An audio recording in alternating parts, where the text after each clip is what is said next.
Reportes de la Organización Meteorológica Mundial, organismo especializado de las Naciones Unidas sobre el estado y el comportamiento del tiempo y el clima, han confirmado la presencia del fenómeno del Niño para el segundo semestre del presente año. Documentos resguardados de la Biblioteca Nacional del Perú recogen testimonios de catastróficas lluvias del año 1578 en los corregimientos de Trujillo y Saña, en la costa norte peruana, según las cuales parecía que se derramaban cántaros de agua que caían desde el cielo, destruyendo acequias, casas e iglesias. Según las previsiones, el Niño del presente año, actuando sobre un planeta alterado por el calentamiento global a causa del cambio climático, puede tener consecuencias nunca antes vistas.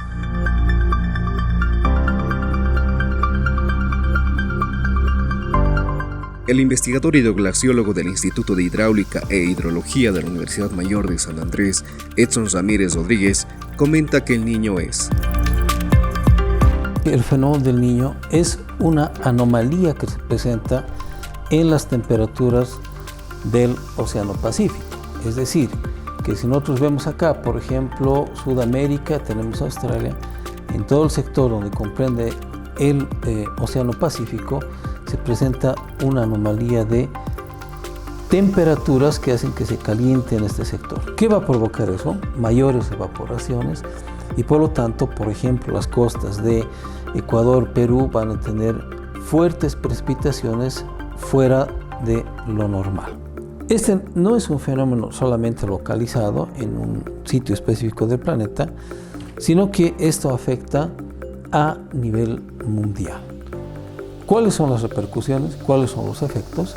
Vamos a ver, por ejemplo, que todo lo que está acá en verde son sectores de fuerte humedad, es decir, humedad por encima de lo normal en el centro del Pacífico.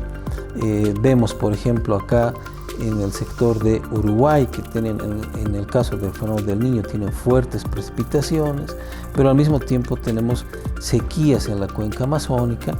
Y si nosotros vemos el otro efecto, es decir, el efecto inverso, que es la Niña, veríamos todo lo contrario. Y acá se explica, por ejemplo, lo que ha ocurrido en Uruguay.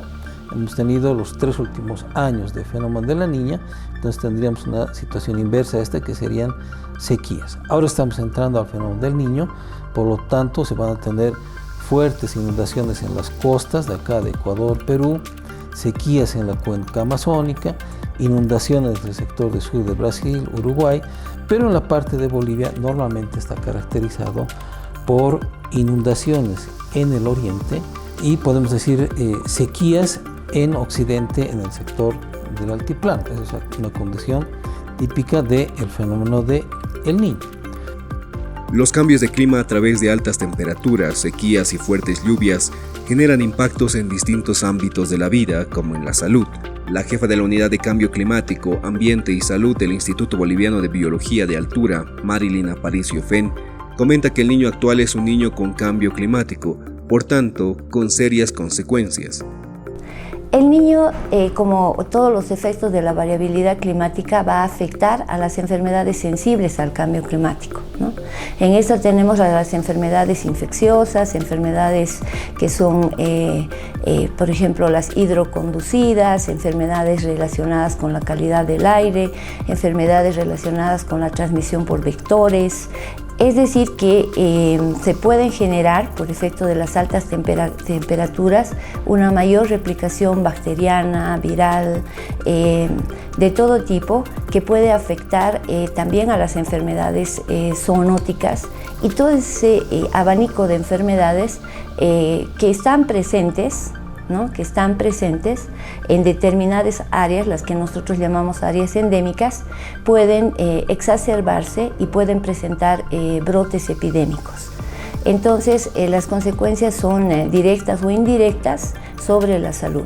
Directas cuando, por ejemplo, están relacionadas con una sequía, están relacionadas con una inundación, e indirectas cuando son mediadas, por ejemplo, por cómo la temperatura afecta a los ecosistemas, cómo estos se modifican y cómo se modifican las condiciones epidemiológicas para el brote de determinadas enfermedades.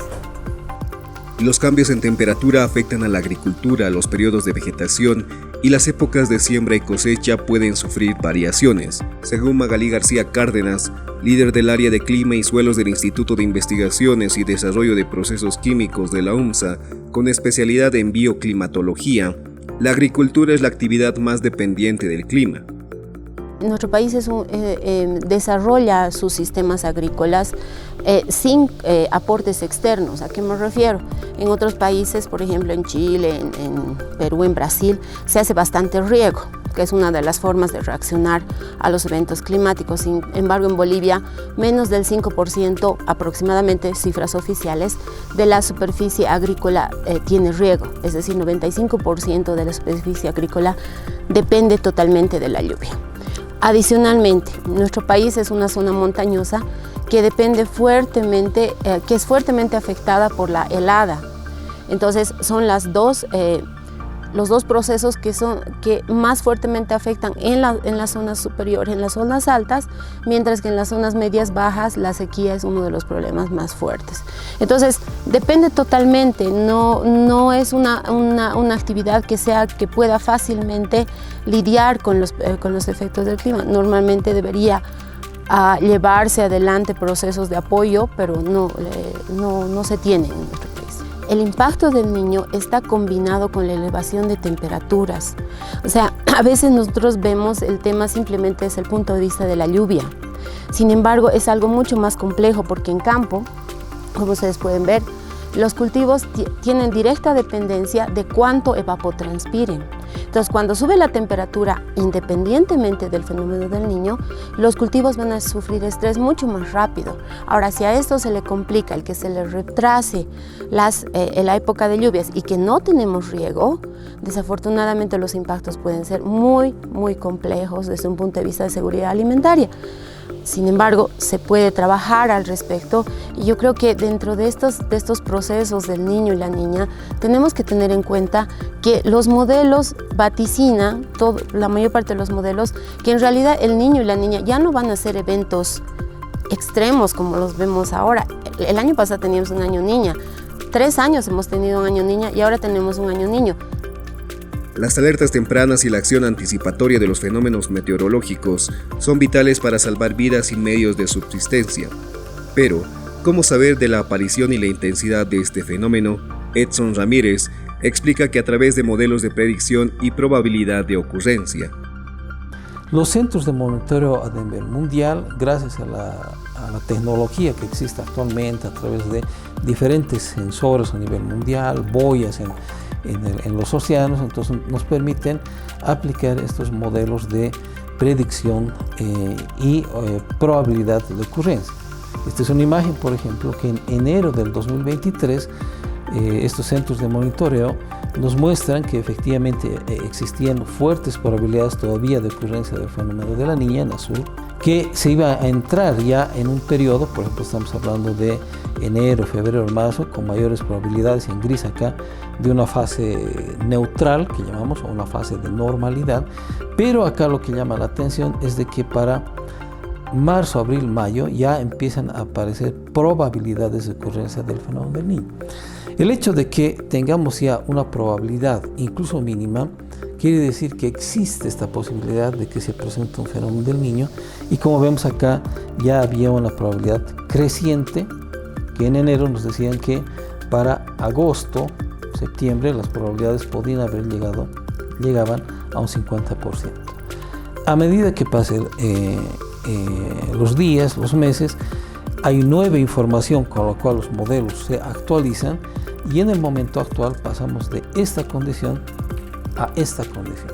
que nos dice que en realidad ahora estamos con la probabilidad del 95% de ocurrencia del fenómeno del Niño, lo cual significa que es un hecho, que estamos frente al paso de un fenómeno del Niño, pero además nos alertan de que existe un 55% de probabilidad de que sea un fenómeno particularmente fuerte. ¿Qué implica eso? Que para el territorio boliviano podríamos tener este tipo de probabilidad de que tengamos fuertes inundaciones en el oriente y tengamos fuertes sequías en occidente, en el altiplano boliviano. La sequía actual no se debe al efecto del Niño, sino al déficit de lluvias de la anterior temporada. Lo peor del Niño recién está por venir, es decir que estamos pasando de una sequía a una posible peor sequía, recién producto del Niño que nos afectará al periodo de lluvias 2023-2024. Frente al Niño de este año, existen tecnologías posibles para contar con agua, como la cosecha de agua, y evitar consecuencias como la crisis del agua de 2006, explica Ramírez. Sembrar el agua podría ser desde el hecho mismo de aprovechar la misma cosecha de agua. Es decir, no dejar de que el agua escurra y perdamos esa posibilidad. Entonces, parte del hecho de la cosecha del agua, pero al mismo tiempo, por ejemplo, hay lo que llaman las presas subterráneas, es decir, retener el agua incluso dentro del suelo. Es otras técnicas, ¿no? Tomando en cuenta, por ejemplo, que ahora posiblemente de darse una situación crítica, o sea, el sistema va a apoyarse mucho en la explotación de pozos, ¿no? Ramiro Pilco, investigador del Instituto de Hidráulica e Hidrología, al proponer utilizar tecnologías como el trasvase, las aguas subterráneas y las recargas, menciona que el 50% del territorio boliviano es árido o semiárido, implicando su alta vulnerabilidad para la producción y la vida. Aquí justamente estamos viendo La Paz y está en ese sistema, ¿no? Árido, semiárido. Y lo curioso de esto es cómo en estas zonas tan vulnerables se han proyectado ciudades tan importantes como La Paz, el Alto, y hoy día que en población se supone que estamos cerca de los 3.5 millones de habitantes. Hasta ahora las fuentes de agua han sido convencionales y no estamos intentando explorar otras fuentes y que ya son muy necesarios por la magnitud de población y de demanda de agua que tenemos en estas zonas. Y es que desde hace ya un par de años atrás yo he estado realizando exposiciones para ver precisamente esas otras fuentes de agua. Y esto va en consonancia con grandes proyectos que se están realizando en el mundo entero. Porque tampoco hay que pensar que no solamente nuestras ciudades se encuentran en estas zonas, latitudes vulnerables, sino también muchas ciudades en el planeta. Y hablemos ya acá de trasvesas interoceánicas, ya, porque esa es ya casi la tendencia, ¿no? Acá ya no interesan las distancias para realizar esas obras gigantes y de tal manera mitigar las deficiencias. Yo había hecho acá, como pueden ver, un pequeño cálculo, ¿no? De cómo resultaría, por ejemplo, un trasvase desde una de las zonas más lluviosas en Bolivia, que es el Chapare, ¿ya? Y que está caracterizado como entre las 5 o 6 zonas más lluviosas del planeta. Y el ejercicio acá consiste en hacer un túnel, ¿no? Desde, por ejemplo, desde esta zona de Chapare, con la implementación de algunas obras de almacenamiento, y de forma directa estamos viendo que hasta Oruro es 200 kilómetros de distancia. Esta distancia hasta la ciudad de Cochabamba, como pueden ver acá, es de 100 kilómetros. Nuestras ciudades tradicionalmente se abastecen de aguas superficiales y eso no puede ser. Hoy día esas fuentes hay que combinar con aguas atmosféricas, con aguas subterráneas. Y acá otra vez estamos viendo el gigante altiplano, ¿no? Y en teoría esto puede representar un acuífero enorme, porque tiene una formación de millones y millones, ¿no? Tanto en su geología o en la composición de aguas subterráneas. Es por eso que en muchas poblaciones, o la población de Oruro, enteramente se abastece de aguas subterráneas, pero también hay empresas que están utilizando estas aguas. Pero en realidad esta puede ser una gran salvación, es cuestión de enfocarse, de promover una gestión muy inteligente, muy innovativa, para no en poco tiempo explotar de forma excesiva las aguas subterráneas, sino tiene que ir en combinación con las recargas. En Bolivia no estamos realizando estos proyectos, estas prácticas de recargas. Si bien en algunos periodos tenemos buenas precipitaciones y esas precipitaciones no se están aprovechando porque no tenemos los sistemas adecuados, ¿no? Hoy día los embalses, así puedan construirse, duplicarse la cantidad de embalses, pero van a seguir sufriendo los impactos climáticos porque hay que recordar que en esta zona la temperatura, el incremento de temperatura ha subido el incremento mundial. Entonces ese factor de alta evaporación, excesiva evaporación, pone en cierta manera, ¿no?, en riesgo o poca capacidad de almacenamiento de nuestros embalses. Bolivia junto a Perú, Brasil y Paraguay fueron los primeros países de la región en trabajar y estudiar los efectos del cambio climático, y como primera evidencia fue la aparición del brote del dengue en el país, posteriormente el brote de malaria o malaria de altura, explica Marilina Aparicio del Instituto Boliviano de Biología de Altura. La primera evidencia que se ha venido generando es, por ejemplo, la relación del efecto niño del año 87, o sea, cuando teníamos el 87, y el brote de dengue en el país. Hubo un silencio epidemiológico, es decir, no había casos de dengue en el país hasta ese año, ¿no? Pero coincidentemente con un evento niño, pues comienzan a presentarse casos en Santa Cruz y en Yacuiba en ese momento.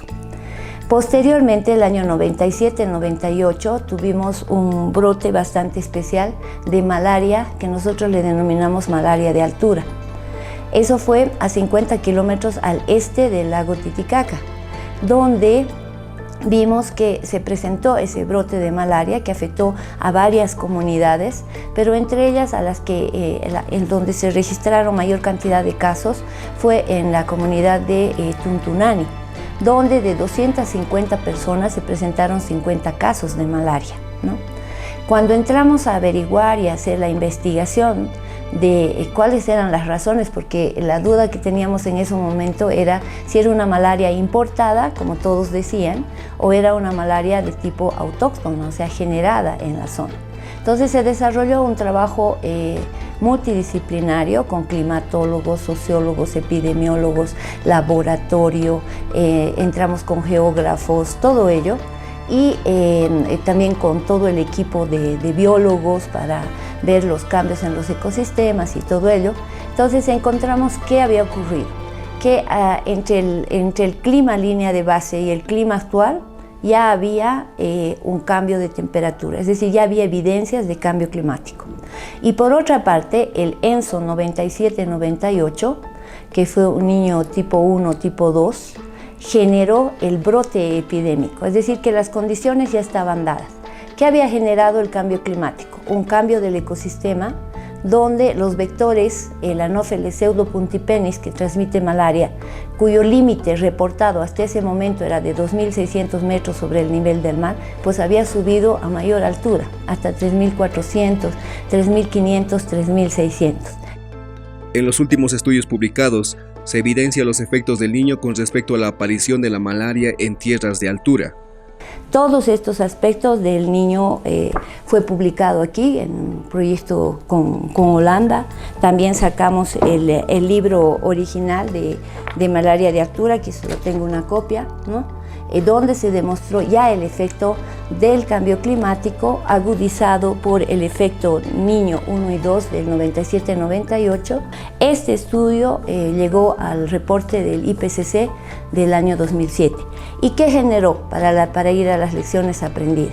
Primero, que necesitamos generar evidencia científica sobre los impactos del cambio climático sobre la salud, pero también fue nuestra contribución para construir el capítulo de salud del Mecanismo Nacional de Adaptación al Cambio Climático, que fue no dejaron que se llamara plan, pero se llamó mecanismo, pero se constituye en el primer plan de adaptación que se tenía a nivel regional.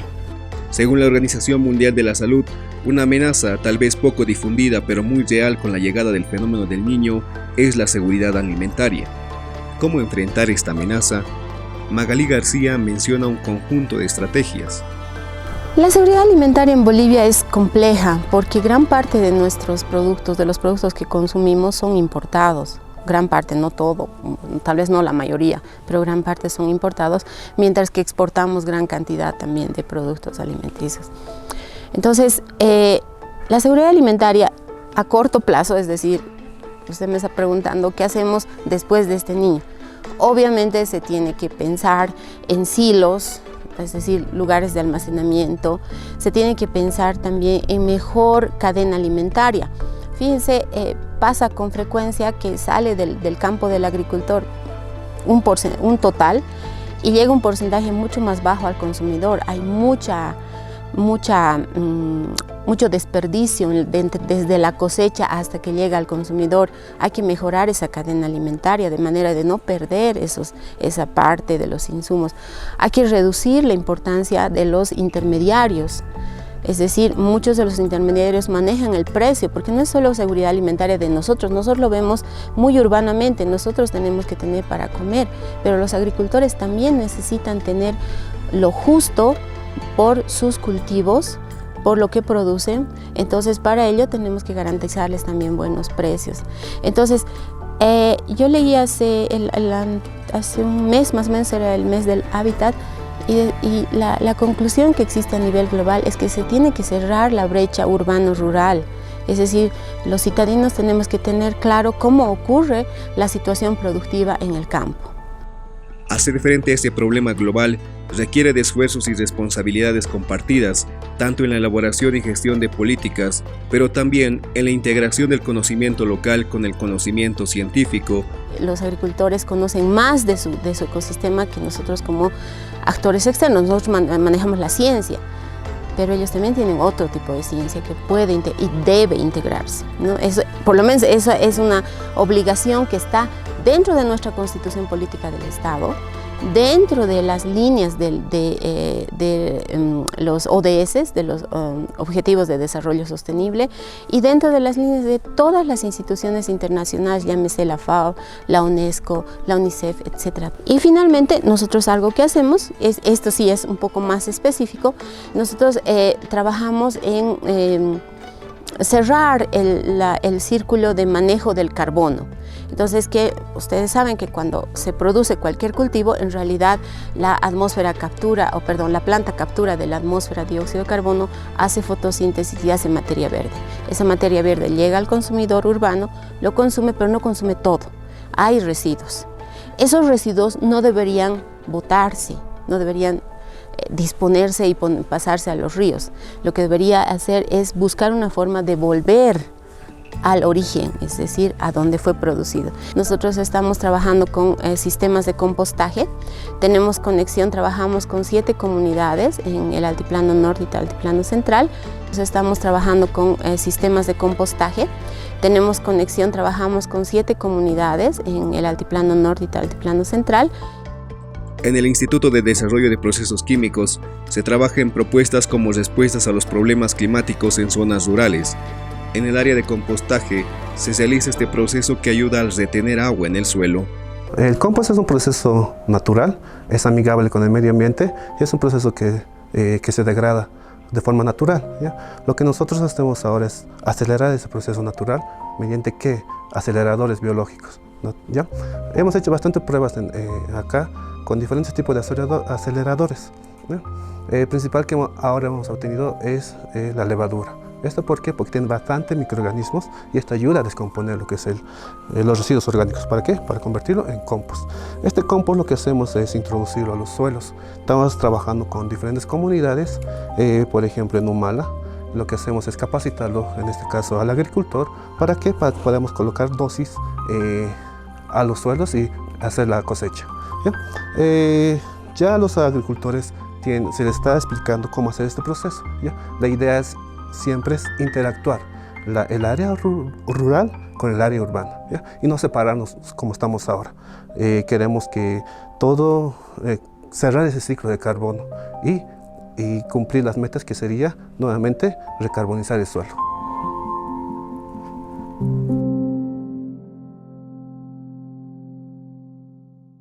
En este momento tenemos un poco de residuos que hemos recolectado recientemente. Los residuos que ustedes pueden apreciar son los comunes, los que descartamos en nuestros hogares, que si no se procesan terminan en pudrición, digámoslo así, en lagos, ríos, provocando contaminación, problemas que se conocen como eutrofización, etc. A través del proceso de compostaje hacemos similitud a la naturaleza que realiza este proceso pero en mucho mayor tiempo, y nosotros lo aceleramos a través del compostaje. Posteriormente a este tipo de residuos, que ustedes lo pueden ver, todos tenemos esto en nuestras cocinas, se convierte en, quizá lo podríamos mostrar, en eso, ¿no? En el compost. Este compost es muy valioso porque, en primer lugar, tiene gran cantidad de carbono, es decir, ese carbono que nos está sobrando en la atmósfera, lo capturamos y lo retenemos. Por otra parte, tiene capacidad, a través del tamaño de sus agregados, de retener, ayudar al suelo a que retenga más el agua, de tal manera de que se deseque más lentamente. Adicionalmente, tiene otros nutrientes, normalmente tiene mucho fosfato, tiene, dependiendo del origen, puede tener otros nutrientes que son muy útiles para la planta. Entonces, en realidad, como digo, para los cultivos, ¿no? Como les digo, cerramos el círculo de tal manera de no desperdiciar tal cual lo hace la naturaleza en la realidad, ¿no? El Niño modifica las condiciones climáticas respecto a los niveles de humedad y precipitaciones y periodos de sequía. ¿A qué se debe esta variabilidad? Jorge Molina, ingeniero hidráulico del Instituto de Hidráulica e Hidrología, explica este fenómeno al mencionar que todo el agua que cae en Bolivia proviene del Atlántico. Casi todo el agua que cae en Bolivia, casi toda la lluvia que cae en Bolivia, proviene del Atlántico y de la Amazonía. Eso por la dirección de los flujos, por lo que llamamos ríos aéreos, ¿no? Que el agua evaporada del Atlántico, después de pasar para la Amazonía, llega hasta aquí, ¿no? Y eso en todas las regiones de Bolivia. Eso significa muchas cosas. Por ejemplo, que la deforestación en la Amazonía tendrá o puede tener efectos muy grandes sobre la lluvia en Bolivia, ¿no? Y creemos de que eso en gran parte ya está ocurriendo. En segundo lugar, está el detalle de que los cambios, incluyendo los cambios climáticos que están presentando, tendrán efectos hasta en el extremo oeste del altiplano, que es la zona de Bolivia que está más lejos de esa Amazonía. Hemos estado estudiando desde hace un tiempo, dentro del marco del programa IBAM, que es el de Hidrología de la Cuenca Amazónica, a qué se deben la variabilidad del clima asociado a forzantes, lo que llamamos forzantes de escala global. Por ejemplo, mis colegas ya lo deben haber mostrado, ¿qué tiene que ver el Niño con las lluvias en esta región donde estamos, en La Paz, o en cualquier otra parte? Bueno, eso significa estudiar desde un punto de vista práctico la regionalización. La gente puede comprender de que un mismo fenómeno, por ejemplo, el Niño en el que estamos ahora, puede provocar sequía en una región de Bolivia y lluvias en exceso en otra. Y según regiones sabemos que esto varía mucho de un lado a otro. Además, el efecto sobre las lluvias se traduce a su vez en efectos sobre la hidrología, sobre el caudal que circula por los ríos. Y dentro del programa IBAM estamos estudiando también eso, la hidrología, usando una serie de equipos y estaciones hidrométricas pero también estaciones climáticas como las que se ve detrás mío, ¿no? Y además estudiando los sedimentos.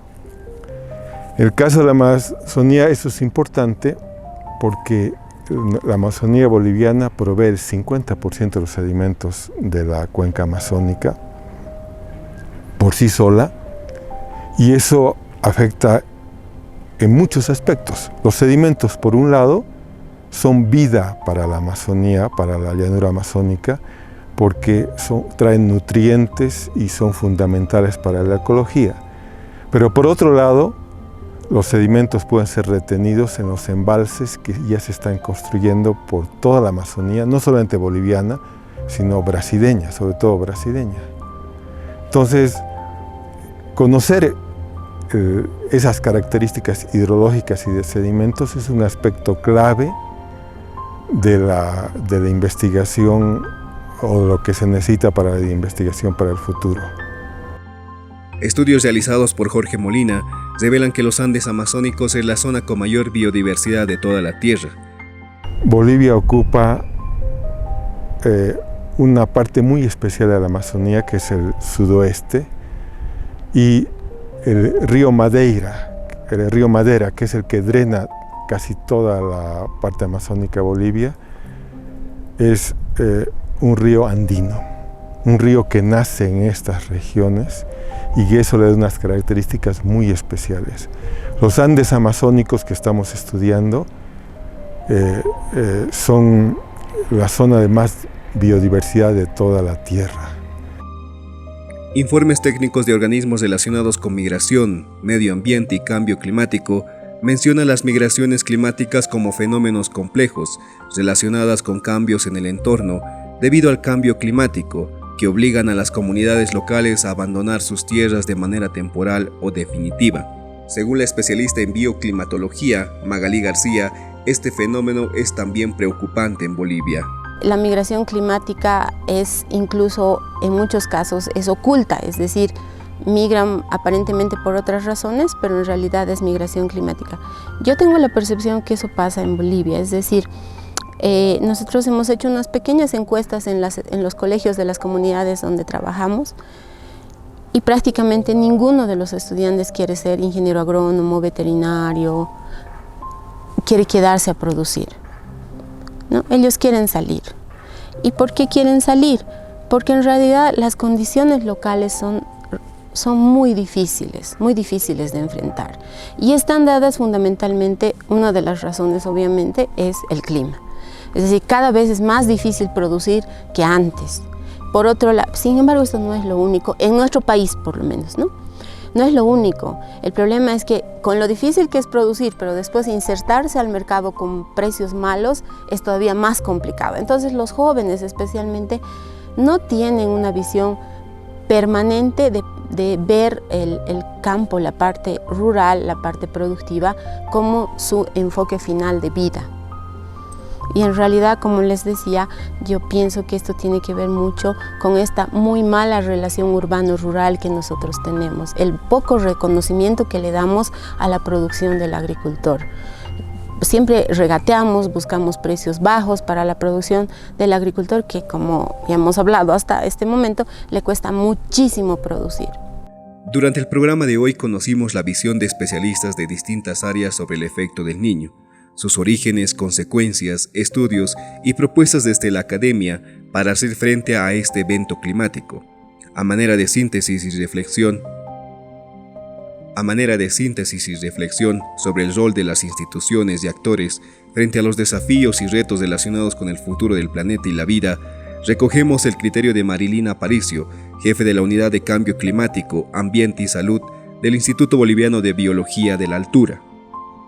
Lo que se necesita es un trabajo integrado, sólido, continuo, entre los distintos actores, ¿no? Tanto los niveles operativos como también los niveles de la universidad, que puede generar con la evidencia científica, pero también se necesita la voluntad política para mantener en el tiempo las acciones, ¿no? Si tenemos un cambio un día, tenemos otro cambio a los pocos meses, por ejemplo, no se construye políticas ni acciones sostenibles en el tiempo. Y con el cambio climático, esto es muy peligroso porque está en juego la sobrevivencia de nuestra propia especie.